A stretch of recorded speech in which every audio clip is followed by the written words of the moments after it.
Je suis une valise. J'aime les gares, j'aime les voyages, j'aime me sentir bercée au bout d'un bras, j'aime la complicité, la dépendance de mon porteur. J'aime l'idée de contenir en mon sein les trésors d'une vie. J'aime qu'à travers moi se lise l'histoire d'une ou plusieurs vies. Je suis née à Paris en 1935, accouchée par des mains expertes dans un petit atelier, comme cela existait encore à l'époque. À peine sortie, la peau bien tendue, bien hydratée, je fus mise en couveuse, face à la rue, d'où je pouvais voir à travers la vitre à quoi ressemblait le monde. Un matin, alors que je somnolais, légèrement caressée par les premiers rayons du soleil, une femme rentra dans l'atelier. Elle sentait bon la poudre de vie. Et je sus immédiatement qu'elle était là pour moi. Elle me prit dans ses bras, me caressa légèrement et me posa dans le coffre de sa voiture. La porte s'abattit brusquement sur moi et je fus prise de panique. « Au secours, laissez-moi sortir! J'étouffe! De la lumière !» Je me mis à pleurer, je m'endormis ainsi, recroquevillée dans le noir. Des cris d'enfants me réveillent. Je suis passée de main en main. Toute une famille m'entoure.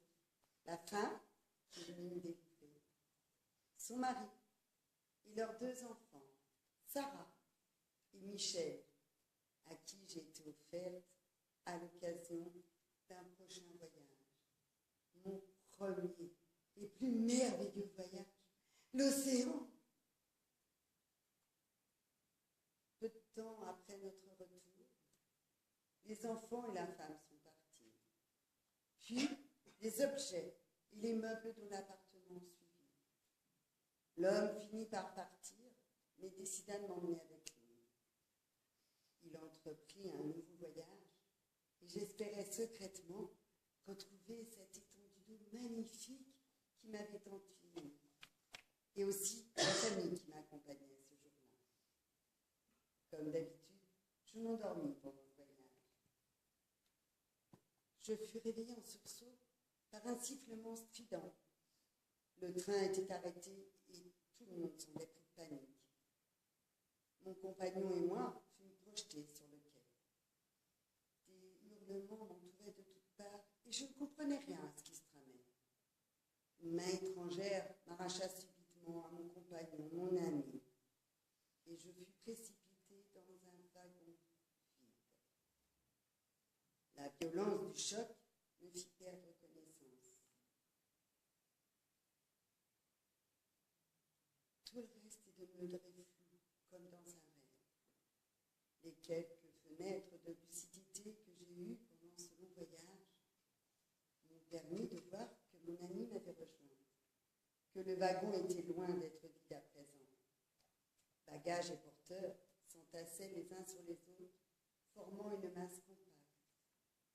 J'ai aussi senti comme des chatouillis dans mon dos. Mon ami m'utilisait comme support pour écrire une lettre qu'il cacha ensuite dans ma doublure intérieure. Enfin, on arriva.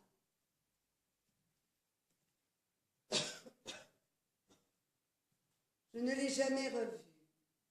La dernière image que j'ai de lui, il était sur le quai, dans une interminable file indienne.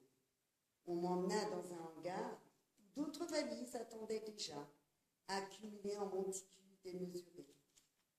Je suis restée une éternité dans cet endroit. Mais la semaine dernière, on est venu me chercher. L'excitation de ma jeunesse a disparu. Mais les paysages qui défilent, le soleil qui caresse mes écailles de cuir craquelé, me redonnent de l'espoir. Me ramène-t-on vers mon compagnon? Vais-je enfin revoir les enfants? On arrive à destination. Ces parfums, ces bruits, cette animation. Paris, je suis de retour à Paris. Depuis tout à l'heure, une femme me regarde. Accaparée par mon témoignage, je n'ai pas fait attention à elle.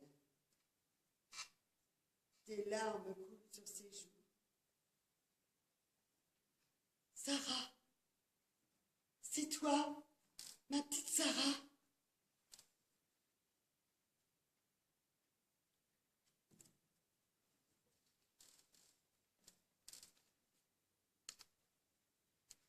Mes très chers enfants, c'est la seule, unique et dernière occasion qu'il m'ait donnée de vous écrire. Et je prie le ciel que cette lettre un jour vous parvienne. Ce jour, vous êtes encore de beaux et jeunes enfants. Je voudrais m'adresser aux hommes et femmes que vous allez devenir et que vous serez certainement devenus le jour où vous trouverez cette dernière trace de mon passage sur terre. Le wagon dans lequel je me trouve actuellement est rempli d'hommes, de femmes, d'enfants et de vieillards.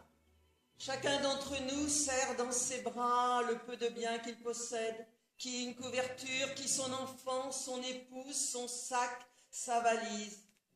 Je n'ai que ma valise avec moi, celle que maman vous avait offerte, qui ne m'a plus quittée jusqu'à mon départ pour Avignon, où a eu lieu mon arrestation. Une page dramatique de l'histoire est en train d'être tournée aujourd'hui. Le train qui nous emmène dans un lieu pour l'instant inconnu ne fera plus demi-tour, je le sens. Et je n'aurai certainement plus jamais l'occasion de m'adresser à vous. Cette guerre et ces horreurs finiront bien un jour.